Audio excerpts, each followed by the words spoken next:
Hey everybody, how y'all doing? Today is Thursday. Is it Thursday? Wednesday? I think it's Wednesday.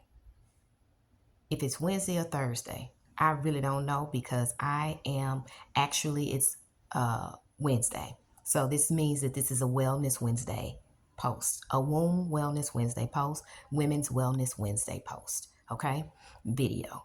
I am 4 weeks post-op from a myomectomy and 6 weeks post-op from receiving UFE for uterine fibroids. The reason that my doctor wanted to do it that way was because she wanted to cut off the blood supply to the fibroid before she surgically removed them because I wanted to keep my uterus.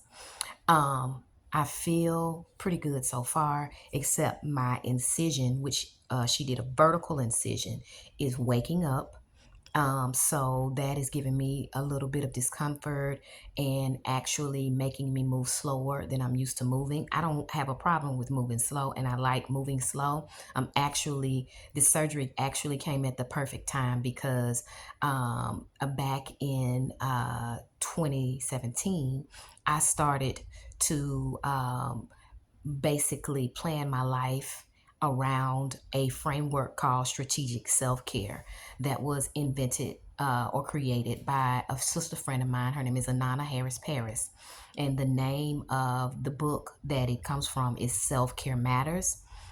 You can get that book on Amazon. It's $36. And she also has an audio book, and it comes with a self-care journal. So I started doing my strategic self-care in 2017 because I went to go to the Center for Black Women's Wellness to get a pap smear done. And when the nurse practitioner tried to do my pap smear, she could not get to my cervix because of the fibroids. They had pretty much started to take over my body. Okay.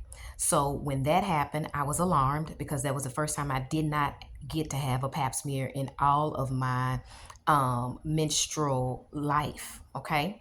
So I started a search for a doctor. Um, and it was a search. I searched for a doctor from 2017 until 2023. It was a 4-year search. And I actually am going to be putting the details in the revised copy of my book that used to be called Passing Fibroids Naturally, but it's going to be called Fuck These Fibroids, okay? So, anyway, finally found a doctor who listened, who basically gave me everything that I needed and has been treating me like a goddess. The place where I had my surgery, Piedmont Hospital in Atlanta, Georgia. Oh my goodness! And my doctor, Dr. Obia Makamura, she's excellent. But anyway, getting back to strategic self care. Strategic self care is basically addressing a critical need that can pretty much disrupt every other area of self care in your life. Okay. Self care, strategic self care has 6 categories of care. They are physical, spiritual, and emotional, economic, which economic is time, money, and energy, educational, which is self explanatory, social, and artistic. And in 2017, when that nurse practitioner could not get to my cervix, I knew that I had a self care, almost a self care crisis in my physical self care strategy. So from 2017 till now, physical self care has been at the top of my list. Emotional and spiritual self care has been at the top of my list. And my economic self care, which is my time, money, and energy. Those are the 3 areas that I am always working on in my strategic self care plan and in my life. Okay. So, anyway, I'm currently in recovery, and I have 4 more weeks, 3 more weeks in recovery. I have to go back for my second post op appointment on September the 5th at 8 o'clock in the morning. And then once we do that, we'll see where we are. I feel like I'm in a good space though. Just wait for this incision to heal. But I wanted to get on here and tell you all this.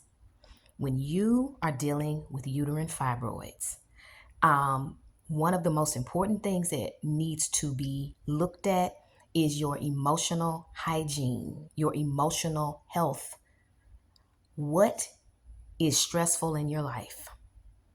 What are chronic stressors? Okay. Um, is it family? Is it your job? Is it your church? Is it your spiritual practice? Because I'm telling you something. We're going to have more conversations around this. This is why Divine Clementine Bath and Body exists, because we started out as a bath and body product company, because what you put on your skin, what you put in your mouth can feed fibroids and can feed other hormonal imbalance conditions. However, what nobody really talks about is chronic stress. And if you have family that is negative, it is a scientific fact that negativity can ruin your life. I'm just going to be frank with y'all. And please know this about me. I am transparent. I believe in integrity, and so does my brand. Okay. So anyway, yeah, chronic stress can be caused by anything in your life that you see on a regular basis. So you have to actually have a strategic self-care plan to deal with the world, especially if you're a Black woman living in the United States of America. So I'm going to end here. We're going to have more conversations around this, and we're going to be doing more events and services around this. But I want to check in and let you all know how I'm doing. And thank you all so much for your support. Thank you for your donations. Thank you for bringing by food. And thank you for your prayers and your well wishes. And lastly, I do not want a speedy recovery. I want a whole, healthy, scar tissue free, complete recovery. Because urgency is a symptom of capitalism and white supremacy. All right? Peace.